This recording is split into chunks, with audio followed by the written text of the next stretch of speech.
What's up, everyone? Back for another beer mail, and today I'll be unboxing a beer mail courtesy once again of a very good friend of mine and a viewer of the channel, Rick. So huge thanks to Rick for this box of goodies. So early last year, I believe it was March of 2023, Rick fired off an epic beer mail that included 19 beers. I think all of them were from the New England region of the US. I got my hands on some beers from Fox Farm, New Park, and the New England Brewing Company. Just an epic box, like beyond belief. And I actually reviewed the final beer from said beer mail this year. It was in the late summer. I think it was late August. And that's because a lot of the beers were these big burly barrel-aged imperial stouts in 500 milliliter bottles. So I talked to Rick about it. Rick's like, get to them when you get to them. So I finally finished up the beer mail after about a year and a half. And Rick and I converse pretty frequently. We talk mostly sports, especially hockey, and more specifically the NHL. He's a fan of the New York Rangers. I'm a fan of the Buffalo Sabres. Both of our teams are horrible this year, although the Sabres have been horrible for 14 years running. On the other hand, Rick's Rangers were kind of like preseason cup contenders, and they are definitely not that. In fact, I'm unboxing this beer mail today.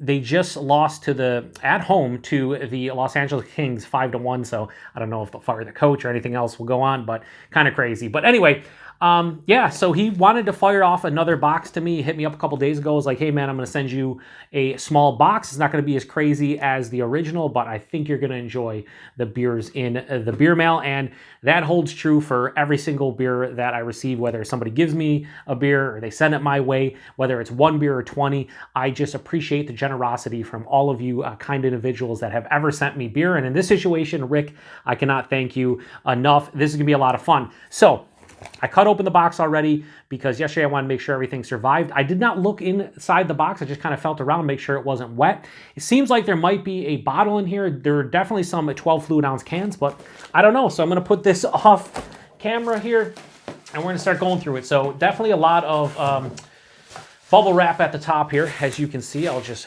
throw that on the ground for now. And he also, and when I was feeling around, I remember him saying he was sending some, ice packs, and sure enough, he did. I will definitely keep these and reuse them. So thank you for that, Rick. I've already seen the beers. Just like 4 on top, and I'm just going to take them all out because it's easier to do it that way. But yeah, Rick, you're an absolute monster, dude. I can... This beer right here, we're going to talk about it. But yeah, anyway. There's 2 bottles, actually. Okay. Because when I was feeling around, I felt one, and I thought maybe a second. But again, I didn't want to look, and I didn't want to, kind of cheat and be like, oh, no, there's this, there's that, there's the other. No. Okay, so there are a total of 9 beers in here, right? Is that it? Yep, 9 beers. So, all right, we're going to save the bottles for last because they're usually special. And I kind of saw what these are, so we'll open these first because this is, I think I know what these are based on the 2 I saw on top. All right, so first one here, and I think all 4 of these are from a specific brewery. What brewery? Jack's Abbey. They are from Jack's Abbey. And I think, I'll just say it now. We'll see if it's the case. But I think he bought the pastry porter variety pack, which was 4 different Framingham like pastry beers. I don't think any of them are barrel-aged, but it's a 12-pack of all of these, so you get 3 of each. I've seen it show up here, but I didn't buy it yet because I want to get singles, and I haven't seen the singles available anywhere. So the fact that it looks like he may have sent all of them, pretty cool. We'll see, though. So this is their Framingham Salted Caramel. It's a Baltic Porter with caramel, salt, and brown sugar. It is a 9%. We'll talk about it more when we do get into it, and this was canned on October 30th. So Salted Caramel Framingham. I'm here for it. I've had a lot of different variants of Framingham, and yeah, they've been really good, but usually it's the barrel-aged version. So this is just, I think, straight-on regular Framingham, which I have reviewed before. And, yeah, it's just they're kind of adjuncting it. Yeah, this is the tiramisu. So they don't actually... So with this, it actually says what it's brewed with. It doesn't say what it's brewed with here. Espresso, creamy, rich. Yeah, I mean, they don't actually mention... It just says Baltic Porter brewed with coffee, vanilla, and cacao nibs. And this one says Baltic Porter with caramel, salt, and brown sugar. So I wonder why they omitted... putting it on the front of the label there. That's kind of strange, but all right, so that's 2. Now, I know the, do I know? I think one of them, we'll see. We'll see if he sent them all. Yeah, I think he did. Thank you very much. Because here's the thing, Rick. And I may have already called him Rich like 3 times. I've called him Rich before. It's hilarious when I do it, but thank you, Rick. But the crazy thing was I was thinking about getting this, and I was like, I just have too much beer. I can't be buying a 12-pack variety packs. So this is awesome. So this is the gingerbread one, and this is Baltic Porter brewed with cinnamon, ginger, nutmeg, and cloves. They're all 9%, it looks like, and they were all canned on 1030. Is that correct? Yeah, all of them were canned on 1030. So this is the gingerbread variant. And then this should be the fudge brownie one. I think, anyway. If he kept it to all of them, yeah, it is. So that's awesome. They also released the s'mores one, but I think that was like an individual release. So this is the fudge brownie Framingham, Baltic Porter brewed with cacao nibs and vanilla, and also canned on 1030. So when I get to the reviews of these, I will most definitely, go more in depth, what they're exactly brewed with, what they're trying to do, and read the side if I can. So 4 different, basically pastry Framinghammers. I'm here for it. So we'll go with the other small can here, because the other small can, I believe, is a Fox Farm beer. From what I could tell, they're the ones that usually have this white kind of font here. We'll see if that is indeed the case. Uh-oh, the way he packed this, I don't know if I'm going to be able to get it off on this side. Might have to get my cheap box cutter out, but I don't also want to cut anything here. It's always an adventure trying to open this stuff. Before I was, jumped in the beer tubing fray and I'd watch a bunch of beer tubers, the best part was watching them struggle. And now I kind of understand why. You guys are probably like, Joe, just get your sheet box cutter out and cut it. I could. But then we would have a video that's like under 10 minutes on the Beer Patrol, and nobody wants that. That sounds real dumb. Almost as dumb as me trying to get this beer out of the fucking cocoon that it's in. Are we serious right now? I don't want to cut this. I gotta cut it. Hopefully I don't cut it away from me. Oh, it's a can too. You know what? I don't want to accidentally cut it and have an accident on camera. In more ways than one. So come on, get out. You know what it is? The tape is actually stuck to the can. We have succeeded. 10 minutes later. Throw this over here. All right, so what is this? All for Adam beer. I've had like 2 Adam beers in my life. You don't see them ever. Aged in apple brandy barrels, bourbon barrels, and stainless steel. That is wild. Batch number 1, 11%, and this was canned on 9/11. So, wow, that's a wild beer. And I've had an Adam beer here from Community Beer Works. They did a barrel-aged one many, many years ago. I also... like the most popular Adam beer probably in the U.S. is Adam from Hair of the Dog, which is no longer around, unfortunately. We might say that. I don't know last, but definitely last of the cans. And maybe had a couple here and there on tap, but you do not see it. It's basically like a huge, like strong German lager, or German beer, I should say. And yeah, that's crazy. That's a crazy beer. So now we have one that I can't tell who this is from. The artwork is very interesting. Who is this? Oh, it's New Park. Nice. So this is their Headband Double IPA, 8% alcohol by volume. That is a trippy label. I love this label. I feel like I should consume a gummy and just stare at this for like 5 hours. Pretty wild. Canned on 12/2/24, so this is like less than 2 weeks old, so super fresh. I'm going to try to get to this as quickly as I possibly can. I guess we'll see, but I don't know. And then this beer, it's gonna be a little bit story time with this one. Not really. It's just, it's crazy when folks send me beer, but it's even crazier when they're so thoughtful and they remember stuff that I totally would forget. Shout out to Wes, who recently sent me Tropicalia, and I always wanted to try that from Creature Comforts, and he remembered and sent it like 6 months after we had the conversation, which is wild. Same thing happened with this one. So this is Fox Farms Tiddly. It's an English style, a dark mild in a nitro can, 3.8%.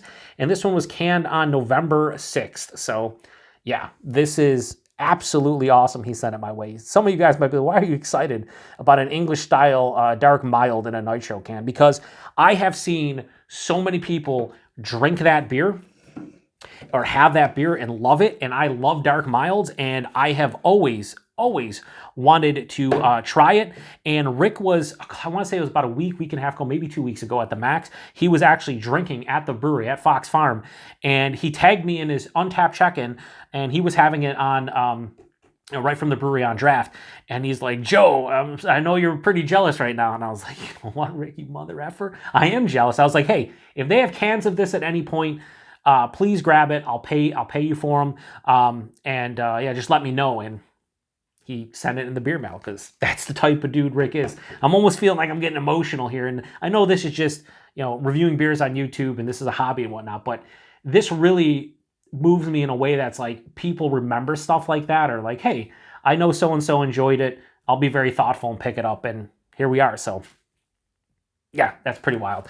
All right, so the last two are bottles, and I know what this one is because I saw it when I was moving it out of there, and I've had that before, but not that one. But I've had a prior vintage.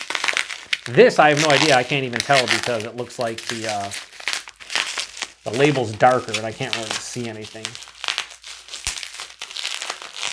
Now, this might be a little bit tougher to get out of the cocoon because it is a bottle and you can't just rip it as easily as you would think. All I want to do... All right, we'll do this. We'll actually have to use this for once. See if I can...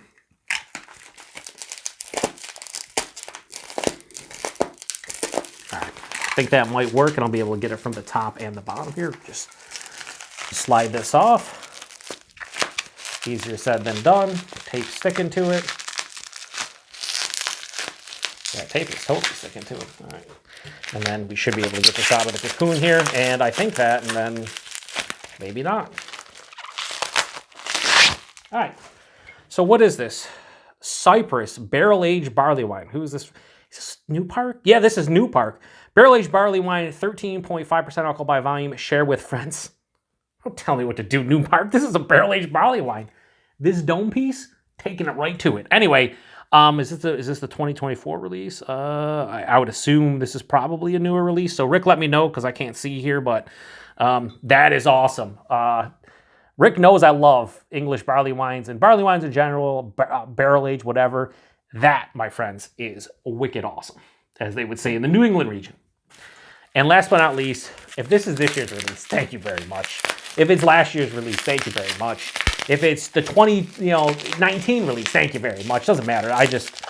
This beer right here was one of the best beers I had this year. It'll be in the probably top list when I do the year recap, which you'll probably see the year recap on my channel in the next couple weeks, or at the very latest would be early January. I like doing the recaps now.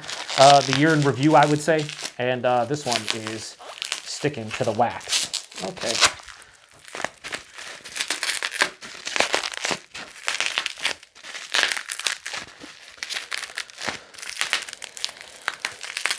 Why the heck is this so difficult? All right. So this is their Copestone barley wine. I believe this is the 2024. It's an ale-aged in bourbon and port wine barrels. So this is an English barley wine. I think they might just say barley wine. 14.5%. Yeah, 2024, batch number 7.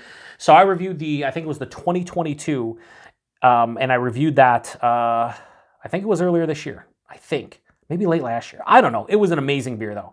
And I expect nothing but greatness from this one. Port wine with bourbon, sign me up. So we have the 4 Jack's Abbey pastry Framinghams that they released in the variety pack this year. We have a couple Fox Farm beers. We have this All Fort, which is an Adam beer, basically aged in apple brandy, bourbon, and stainless steel. We have their Tiddly, which is an English-style dark mild in a nitro can. And then we have this big old behemoth of this barley wine aged in both bourbon and port wine barrels. And we have a couple New Park beers here with their Headband, the only hop forward beer that he actually sent me, which is awesome. And then also their Cypress, which I've never had before and sounds amazing. So a lot of people call Fox Farm like one of the best breweries in the world, certainly one of the best in the U.S., and that's because just look at the variety of just the 3 he sent me. A big barrel-aged, right, English barley wine or barley wine in general. Then an Adam beer, also aged in apple brandy, bourbon, and stainless steel, and then a 3.8% English dark mild in a nitro can. Like, yeah, it is what it is. I'm looking forward to all these now. The one thing I will say, Rick, and I'll talk to you privately, it's going to be a while before I get to some of these. Obviously, these two right here are going to, I'm trying to consume them in the next couple of weeks, of course. But the rest of these, I have so many imperial huge beers, like barrel aged, just all kinds of stuff, right? So if you make it to the end of this unboxing, please post in the comment section what your opinion would be. If I'm considering this, I'm not going to do it for sure. It's just a consideration right now. But in the month of January 2025, I was thinking of doing a theme month. I haven't done a theme month since August of 2019, and that theme month was mixed six beers, so beers you could find in a mixed sixer at like your local grocery store or beer store. So it was a lot of shelfie beer reviews, and that morphed into the shelfie beer reviews you see to this day. So I haven't done really a theme month like that ever, but I have so many huge beers that are in my fridge, in my cellar, in my darker beer fridge as well, that it's like I need to drink them at some point, and I usually sprinkle them in once or twice per week, but it's going to take me forever. So I was thinking in the month of January, every single day I would post an imperialized beer of any sort. It can be any style, it just has to be imperialized. Imperialized is what? Some people, I don't know what the official consideration is. I think it's 7.5. A lot of people say it's 8. I don't know. I'm probably just going to go with like 8. I think that's fair. I think in my own brain, when I think about an imperialized beer, it's 8%, especially in America. So let me know if you made it to the end, if that would be something that you would think would be cool. It would be kind of rough for me because I'm drinking, big beers every single day. But at the same time, it's like I don't want to wait 6 months to a year to drink some of this stuff. It's just ridiculous. So, and I have a lot that I need to get to. Plus, I have a lot in my cellar. I want to do the cellar, Viewer's Choice Cellar Sunday at some point next year. I want to break that in. So maybe that will be just like the mixed six pack broke in the shelfie beer reviews. Maybe if I do the theme month in January of imperialized beers, that will break in the Viewer's Choice Cellar Sunday, where I start drinking down my stash and get to a lot of the big beers that I've aged over the years. Anyway, just if you made it to the end, please post in the comment section. Let me know your opinion. Once again, absolutely huge thanks to Rick for all of these beers. I always ask this question at the end of beer mails and other things like vlogs and whatnot. But what beer are you looking forward to for me reviewing the most? To me, it's this, and I know that sounds wild. It's the lowest ABV. It's just a regular kind of just style. It's a nitro can, but I've been wanting to try this one since I first heard about it. I think a couple years ago. So I can't. It's a bucket list beer, but not like in the truest sense because I just first kind of learned about it in the past couple years. But obviously the Fox Farm beers as a whole, the pastry porters, the Framingham really fun. I hope they're pretty good. They all sound pretty damn good. Obviously Cypress. That's these two English barley wines are great, and then a hop forward beer from New Park. I always love their hop forward stuff, and this is super fresh. So once again, huge thanks to Rick. If you've had any of these beers before, post in the comment section. Let me know what you think about it. I'm going to shut this one down. I always apologize for the longer videos on the Beer Patrol, but at this point, that's just my channel as a whole. I feel if you see a sub 12-minute review, something's wrong. That's not Joe anymore. Joe's gone. They have taken me. They have kidnapped me. I am no longer running this channel. But anyway, I'm going to shut this one down. Appreciate it. To the next one. Cheers.